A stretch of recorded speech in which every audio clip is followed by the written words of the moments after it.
നമ്മളെ ഓർമ്മിക്കാത്ത ഒരാളിൽ നിന്ന് നമ്മൾ വിട്ടുപോവുക. നമ്മുടെ പ്രാധാന്യം തെളിയിക്കാൻ വേണ്ടി അവരുടെ മുന്നിൽ വീണ്ടും വീണ്ടും താന്നു കൊടുക്കേണ്ട ആവശ്യവുമില്ല. പക്ഷെ പലരും കള്ളം പറയും. കള്ളം പറയുന്നത് പല സാഹചര്യങ്ങൾ കൊണ്ടായിരിക്കും. പക്ഷേ അവരുടെ പ്രവൃത്തിയിൽ സത്യമുണ്ടായിരിക്കണം. കള്ളം സാഹചര്യം കൊണ്ട് പറഞ്ഞതെങ്കിൽ പോലും പ്രവൃത്തിയിൽ സത്യമുള്ളവരായിരിക്കുക എന്നുള്ളത്.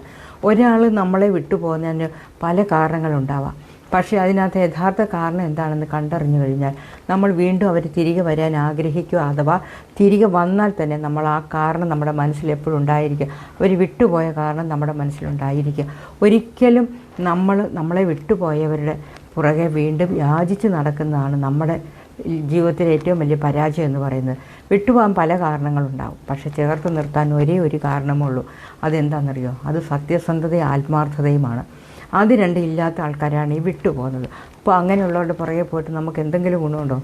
നമുക്ക് നഷ്ടം മാത്രമേ സംഭവിക്കൂ അങ്ങനെയുള്ളതുകൊണ്ട്. അപ്പോൾ അങ്ങനെയുള്ള വിട്ടുകളയും.